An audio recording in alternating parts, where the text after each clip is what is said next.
Louise Farrenc is one of my favorite composers. I've been listening to her music and collecting CDs of her works for many years, so it's a great opportunity to have this chance to talk about her. So thank you so much. I'm sure you know that the New York Times had a wonderful recent essay about Farrenc, and her music, especially her orchestral music, is being discovered in North America. I mean, these rediscoveries of works by women, they often start with the chamber music because that is so much more accessible to perform. An orchestra is a big deal, many people, complicated. And so Louise Farrenc's symphonies, I think, have been overlooked, but are now really starting to pick up and gain some momentum. So that article in the New York Times does a great job at introducing her and her music and really generating some excitement. I was also recently reading an article in the New York Review of Books, a review of a book titled Beethoven's Lives, the Biographical Tradition. So this is not a study of Beethoven or his music, but rather a study of the study. So I could not help but be struck by the contrast. Louise Farrenc and pretty much all women composers are still far from receiving such luxurious treatment to have studies of studies. So for Farrenc, we have no thorough or engaging or accessible biographical study, even no complete works list. There is an edition that calls itself a complete edition, and while it's very valuable and helpful, it is not complete, and it's often difficult to access as well. But also scholarly studies and editions need to be enhanced by storytelling. To quote again from the review of Beethoven's Lives, our understanding of the music has always been shaped by the stories we tell about the man. So for a composer named Louise, like Beethoven, also a brilliant pianist, also writing chamber music and piano music, as well as compelling and turbulent symphonies, we need to look at her life and find some stories and have these connected and enmeshed with our understanding of the music. So a picture is worth 1,000 words. And for many years, this engraving was the only image we had of Louise Farrenc. And so when I started collecting and listening to recordings of her music, this was, the way I would think of her. And it's still the image we see quite frequently. We saw it in the New York Times article. So this engraving shows an elegant woman, but she looks a bit stern and even peeved, as we really don't get much depth of character in this illustration. And this engraving is drawn from this drawing, and this has her, you see her signature here in the lower corner. But in 2004, when we were celebrating, or scholars, the people making the edition, were working on, celebrating her bicentennial of her birth, this painting was discovered, an oil painting from 1835 by Luigi Rubio. And it was found in the hands of her family, her relatives. So it's like no one got around to asking about, say, is there a painting of her? So, she was from a family of visual artists, sculptors, so it made sense that there would be a portrait. She was with all these people in Paris. So here we see real depth of character, warm flesh tones, blood in her cheeks, penetrating eyes, wise, patient warmth. This is someone we can really be fascinated with. And an orchestra from France, from Paris, the Insula Orchestra, they did a little animation of it, which really has kind of literally made it come alive.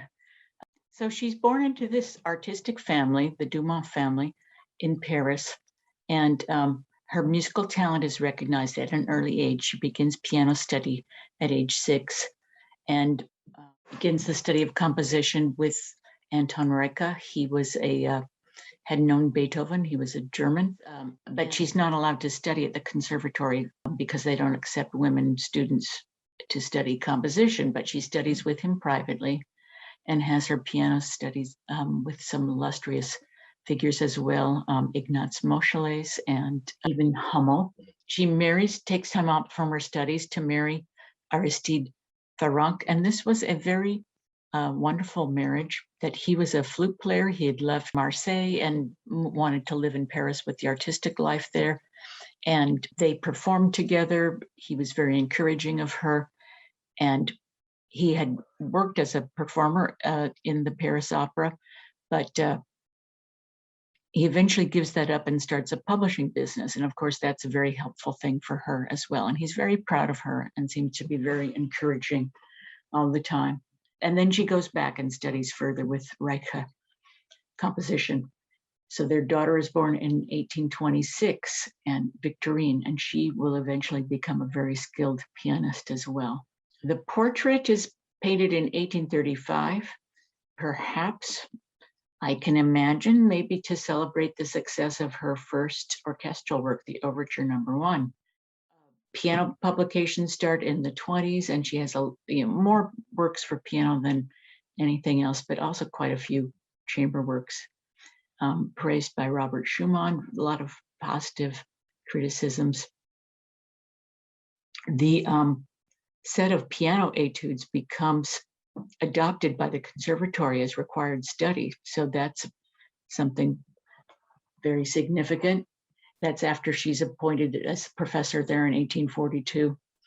Her first symphony was premiered in Brussels, and then Victorine, by this point, is performing. She performs Beethoven's Emperor Concerto on that same concert.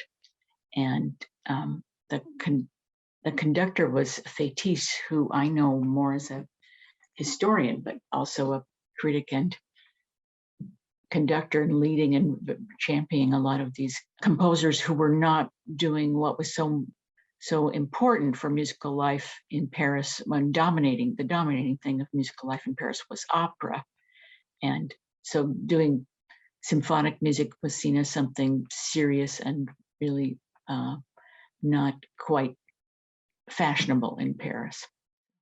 And her third symphony was premiered in 1849. And this Société du Concert of the Conservatory, they always had works by Beethoven on them. So they were always being compared and paired with music by Beethoven. So that, somehow was not always an optimal kind of presentation for a new work to always be compared in the spotlight with Beethoven. In 1850, her Nonette is premiered, and it's quite a sensation. And she wrote it with Joseph Joachim, the young violin virtuoso. He was 19 years old at the time of the premiere of the Nonette, and she wrote it with him in mind.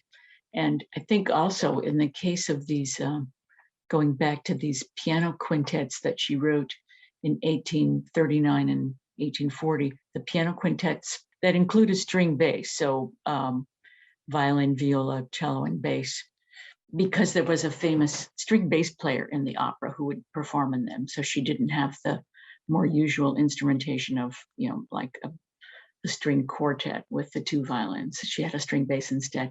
So she knew a lot of these musicians who were working in Paris and had a sensitivity to their playing and understood the instruments, and really had a very good sense of writing for these different ensembles. There is some irony that this Nonette was such a success and became a very famous work, and that it didn't include her instrument piano. So, and after that, she had figured out that she wasn't getting paid at the same rate as her male colleagues at the conservatory. So that's when she went to demand that she be paid the same as they were. She demanded equal pay. And there's a wonderful little video made by the 92nd Street Y, so we can take a look at that. Today we're going to talk about how Louise Farrenc, a 19th century composer, fought for equal pay.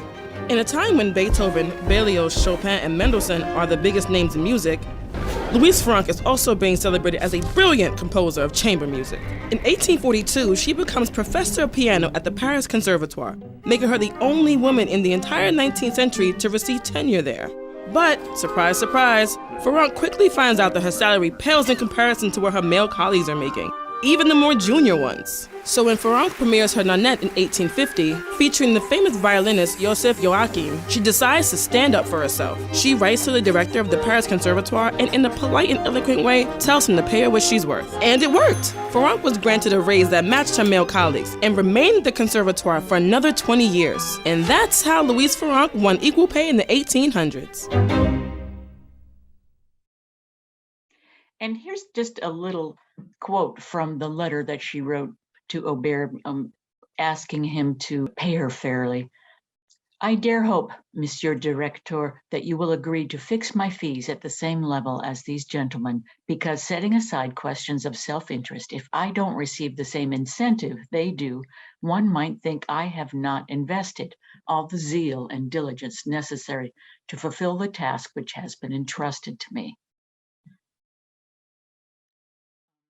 Chamber music, really a lot of very, very fine and interesting chamber music, including these trios with one including clarinet and piano and cello, and one including flute and cello and piano, and of course flute, an instrument she knew so well from being married to a flautist.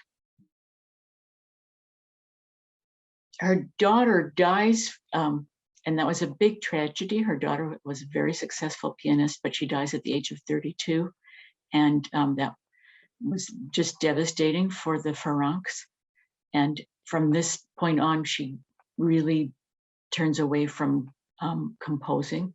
And Aristide starts this new project of gathering historical keyboard music, and they begin publishing and editing that. By the time he dies, which I think is 1865, they've published 8 volumes, but then she goes on to publish the rest on her own and works on that very diligently, as well as her teaching. She was quite an acclaimed and successful teacher. Her students were always winning prizes and awards. And she gets this recognition, and her music is reprinted and kept in print for some decades after her death, in fact, but then eventually she does fade from music history. So she's a very remarkable composer, and certainly not the only woman composer of France. There is a book about in French about the French women composers of the 19th century. In February of 2020, the Philadelphia Orchestra prepared to perform Louise Farrenc's Second Symphony, and Yannick Nézet-Séguin was asked to say a few words about that. So he's asked, why is Louise Farrenc's music so rarely heard? But I think really his answer is astounding. And so he says, sadly, we don't historically have a lot of surviving works for orchestra by fantastic women composers.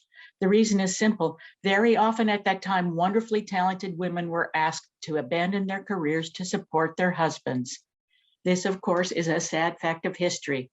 I think what he's really saying is, I don't know, so I'm going to make things up and make some statements based on familiar stereotypes and assumptions. So this is really the problem, that why we've heard so little of Louise Farrenc is that we've based her music, our understanding of her music and her life, on assumptions, and just assumed that music history as it's been received has been based on a meritocracy, a fair process, but it hasn't. History has been influenced by sexism and also racism and a lot of other factors, but it's time to really evaluate music history and have a more objective look, a fresh look at what gets to be heard. And that takes some digging and going through historical sources, going through dissertations and scholarly articles and editions of little known music. And just let me insert here a little rant about some of the wonderful 19th century women composers who did not have husbands and had very prolific lives. And I think we haven't heard them because they're not attached to more familiar names. Emily Mayer was mentioned in the New York Times article. She composed 5 symphonies, no husband. Louisa Adolphe Lebeau composed piano concertos, tone poems, no husband. And Auguste Homais was a very prolific composer in the late 19th century, no husband, had a lover and many children, but no husband. And, you know, these women were doing just fine. But I think this notion that there really a lot of times is a notion that, you know, if the music was good, we would have heard of it. But I think it just, the assumption that women were not composing has really been part of the problem all along, that women can't do this, that women are inferior. And if they're doing it, it's not any good. I mean, this is the whole thing about, you know, women not having legal rights, not voting. They were seen as inferior, and that really affected the perception of their creative work. Because it's really time to listen to a lot of composers who have been neglected and let their music speak to us, because we are finally ready to listen. The recovery of music composed by remarkable composers like Louise Farrenc has been going on now for some decades. So let's learn and celebrate their stories. And today we get to be part of bringing this music to life. Thank you very much.